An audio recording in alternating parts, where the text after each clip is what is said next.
રામદેવ પીર ભક્તિ, ચમત્કાર અને સામાજિક સમરસતાના પ્રતીક, એક વિસ્તૃત જીવનગાથા. પ્રસ્તાવના.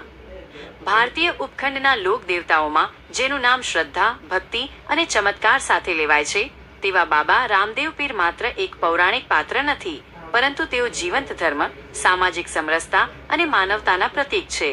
રાજસ્થાનની પવિત્ર ધરતી પર જન્મેલા અને રણુજા ગામના નાથ તરીકે પૂજાતા રામદેવજીએ 14મી સદીમાં એક એવા સમાજમાં જન્મ લીધો હતો જ્યાં જાતિવાદ, ભેદભાવ અને અન્યાયનું શાસન હતું.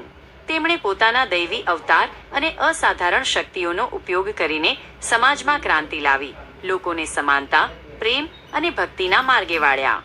તેમની જીવનગાથા એ એક પ્રેરણાદાયક ગાથા છે જે દર્શાવે છે કે સાચો ધર્મ મંદિરોમાં નહીં, પરંતુ માનવ સેવા અને ભાઈચારામાં રહેલો છે. ચાલો આ મહાન સંત અને લોક દેવતાની જીવનગાથાને તેના મૂળથી લઈને અંત સુધી, દરેક પ્રસંગ, દરેક ચમત્કાર અને દરેક ઉપદેશને વિગતવાર સમજીએ. 1. પૂર્વજન્મની કથા અને અવતારનું કારણ. રામદેવ પીરનો જન્મ કોઈ સામાન્ય ઘટના નહોતી, પરંતુ તે એક દૈવી યોજનાનો ભાગ હતો. તેમના પૂર્વજન્મની કથા દ્વાપર યુગ સાથે જોડાયેલી છે. કહેવાય છે કે જ્યારે ભગવાન શ્રી કૃષ્ણ દ્વારકા છોડીને સ્વધામ ગમન કરી રહ્યા હતા, ત્યારે તેમના નિકટના કેટલાક ભક્તો અને યોગીઓએ તેમને વિનંતી કરી કે તેઓ કળિયુગમાં ફરીથી જન્મ લઈને ધર્મની સ્થાપના કરે. ભગવાન કૃષ્ણે તેમને વચન આપ્યું કે તેઓ કળિયુગમાં રામદેવ નામથી અવતાર લેશે અને સમાજમાં ફેલાયેલા અધર્મનો નાશ કરશે. આ વચનને કારણે ઈસ 14મી સદીમાં રાજપૂત કુળના રાજા અજમલજી તંવર અને તેમની ધર્મપત્ની મેણાંદેને ત્યાં રામદેવજીનો જન્મ થયો. અજમલજીને કોઈ પુત્ર નહોતો અને તેઓ પુત્ર પ્રાપ્તિ માટે અત્યંત દુઃખી હતા. તેમણે દ્વારકાધીશની કઠોર તપસ્યા કરી અને દ્વારકાધીશે સ્વપ્નમાં દર્શન આપીને તેમને આશીર્વાદ આપ્યા કે તેઓ પોતે તેમના પુત્ર તરીકે જન્મ લેશે. રામદેવજીના મોટાભાઈ વિરમદેવને પણ કૃષ્ણના મોટાભાઈ બલરામનો અવતાર માનવામાં આવે છે. આ રીતે બંને ભાઈઓએ દ્વાપર યુગની લીલાને કળિયુગમાં ફરીથી રજૂ કરી. 2. રામદેવજીનું દિવ્ય બાળપણ અને પ્રથમ ચમત્કારો. રામદેવજીનો જન્મ રાજસ્થાનના ઉંડુ, કાશ્મીર ગામમાં વિક્રમ સંવત 1409 ઈસ 1352માં થયો હતો. બાળપણથી જ તેમના વ્યક્તિત્વમાં એક અનોખી દિવ્યતા જોવા મળતી હતી. તેઓ સામાન્ય બાળકોની જેમ રમતા નહોતા, પરંતુ તેઓ હંમેશા ગરીબો અને જરૂરિયાતમંદોને મદદ કરતા. ઘોડાનો ચમત્કાર. એક પ્રસંગ અનુસાર રામદેવજીએ માટીના ઘોડાને જીવંત બનાવીને ગામના બાળકોને અચંબિત કરી દીધા. તેમણે માટીનો ઘોડો બનાવ્યો અને તેની પીઠ પર બેસીને તેને જીવંત થવાનું કહ્યું. ઘોડો જીવંત થયો અને રામદેવજી તેની પર સવાર થઈને આકાશમાં ઉડ્યા. આ જોઈને તેમના પરિવાર અને ગામના લોકો સ્તબ્ધ થઈ ગયા. ખેતરમાં પાણીનો ચમત્કાર. બાળપણમાં એકવાર તેમના પિતા અજમલજી ખેતરમાં પાકને પાણી પાઈ રહ્યા હતા. જ્યારે તેઓ ઘરે પાછા ફર્યા ત્યારે રામદેવજીએ તેમને પૂછ્યું કે ખેતરમાં પાણી પાવાનું પૂરું થયું કે નહીં. અજમલજીએ કહ્યું, બેટા, તે કામ લાંબુ ચાલશે. રામદેવજીએ સ્મિત કર્યું અને કહ્યું, પિતાજી, પાણી પાવાનું પૂરું થઈ ગયું છે. અજમલજીને વિશ્વાસ ન આવ્યો, પણ જ્યારે તેઓ ખેતરે ગયા ત્યારે આખું ખેતર પાણીથી ભરાઈ ગયું હતું. આ જોઈને અજમલજીને રામદેવજીના દૈવી સ્વરૂપનો અહેસાસ થયો. આવા અનેક પરચાઓ દ્વારા તેમણે બાળપણથી જ પોતાની દિવ્ય શક્તિઓનો પરિચય આપ્યો. 3. ગુરુ દીક્ષા અને સામાજિક ક્રાંતિની શરૂઆત. રામદેવજીએ માત્ર દૈવી શક્તિઓ જ નહીં, પરંતુ સાચું જ્ઞાન પણ મેળવ્યું. તેમણે પોતાના ગુરુ બાળીનાથજી પાસેથી દીક્ષા લીધી. બાળીનાથજી એક મહાન સંત હતા, જેઓ મસૂરિયા પહાડી પર રહેતા હતા. રામદેવજીએ ગુરુની સેવા કરીને આધ્યાત્મિક જ્ઞાન પ્રાપ્ત કર્યું. ગુરુ પાસેથી દીક્ષા લીધા બાદ તેમણે સામાજિક ક્રાંતિનો સંકલ્પ કર્યો. તે સમયે ભારતીય સમાજમાં જાતિવાદ અને ધાર્મિક ભેદભાવ ચરમસીમાએ હતા. રાજપૂતો અને દલિતો વચ્ચે એક મોટી ખાઈ હતી. રામદેવજીએ આ ભેદભાવને દૂર કરવાનો સંકલ્પ કર્યો. તેમણે પોતાના મુખ્ય શિષ્યો તરીકે વિવિધ જાતિના લોકોને સ્વીકાર્યા. તેમના મુખ્ય શિષ્યોમાં ડાલીબાઈ, એક દલિત મહિલા, રત્ના રાયકા, એક રબારી અને હરજી ભાટી, એક રાજપૂતનો સમાવેશ થાય છે. તેમણે દરેકને સમાન માન્યા અને પોતાના ધ્વજ નેજાને 5 રંગોનો બનાવ્યો, જે વિવિધતામાં એકતાનું પ્રતીક છે. 4. રામદેવ પીરના પ્રસિદ્ધ ચમત્કારો, પરચા અને તેમની વિસ્તૃત કથાઓ. રામદેવ પીરના ચમત્કારો માત્ર લોકકથાઓ નથી, પરંતુ તે તેમના ભક્તો માટે જીવંત શ્રદ્ધાનું પ્રતીક છે. લખ્યો બંજારાનો પરચો. લખિયો બંજારા એક પ્રસિદ્ધ વેપારી હતો. તે એકવાર 1 લાખ મણ મીઠું વેચવા જઈ રહ્યો હતો. રસ્તામાં તેની મુલાકાત રામદેવ પીર સાથે થઈ. રામદેવજીએ તેની પાસે શું છે તેમ પૂછ્યું.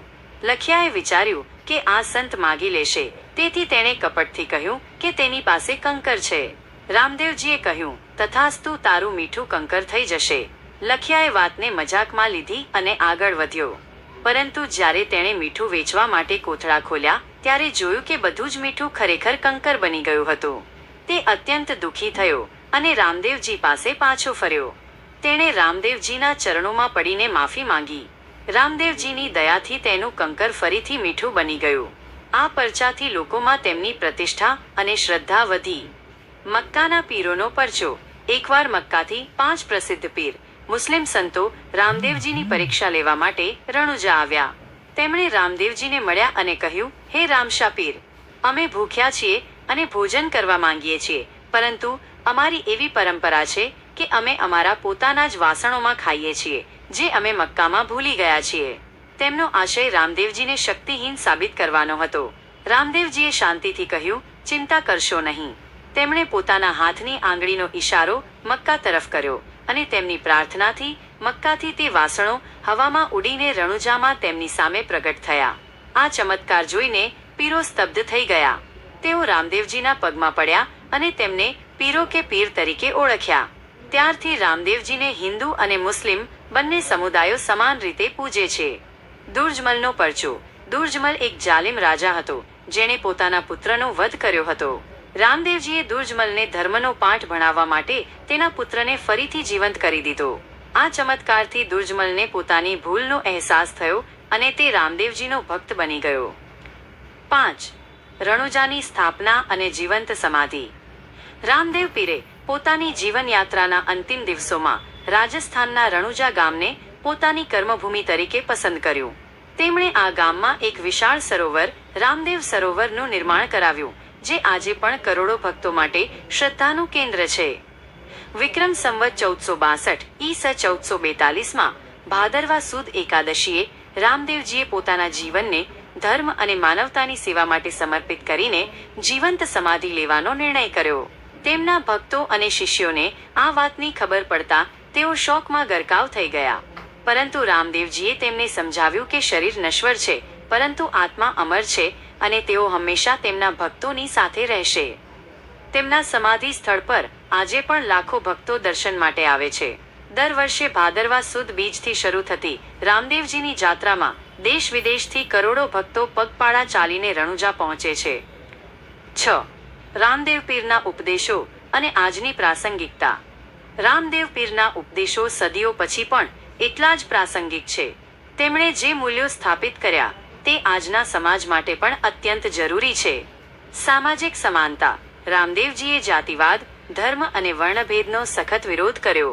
તેમણે શીખવ્યું કે બધા મનુષ્યો સમાન છે અને બધામાં ઈશ્વરનો અંશ રહેલો છે. ધાર્મિક સહનશીલતા. હિન્દુ અને મુસ્લિમ બંને સમુદાયો દ્વારા પૂજાતા તેઓ ભારતમાં ધાર્મિક સહનશીલતાના સૌથી મોટા પ્રતીક છે. તેમણે દરેક ધર્મને સમાન સન્માન આપ્યું. ગુરુનો મહિમા. તેમણે ગુરુનું મહત્વ સમજાવ્યું અને કહ્યું કે સાચા ગુરુ વિના જ્ઞાન અને મુક્તિ શક્ય નથી. ભક્તિ માર્ગ. રામદેવજીએ ભક્તોને ભજન, કીર્તન અને નામ સ્મરણ દ્વારા ભગવાન સાથે સીધો સંબંધ સ્થાપિત કરવાનો માર્ગ બતાવ્યો. ઉપસંહાર. રામદેવ પીરની જીવનગાથા માત્ર એક લોકકથા કે દંતકથા નથી, પરંતુ તે એક એવા મહામાનવની ગાથા છે જેમણે પોતાના જીવનને સમાજ અને માનવતાના ઉત્કર્ષ માટે સમર્પિત કર્યું. તેમણે પોતાના ચમત્કારોથી લોકોને ચમકાવ્યા, પણ તેનાથી પણ વધુ તેમણે પોતાના ઉપદેશોથી લોકોના જીવનમાં પરિવર્તન લાવ્યું. રામદેવજી આજે પણ કરોડો ભક્તોના હૃદયમાં જીવંત છે અને તેમનો ધ્વજ, નેજા આજે પણ સામાજિક સમરસતા, પ્રેમ અને ભક્તિના સંદેશને લહેરાવી રહ્યો છે. રામદેવ પીરનો મહિમા અપરંપાર છે અને તેમનું જીવન આપણા બધા માટે એક પ્રેરણા સ્ત્રોત છે.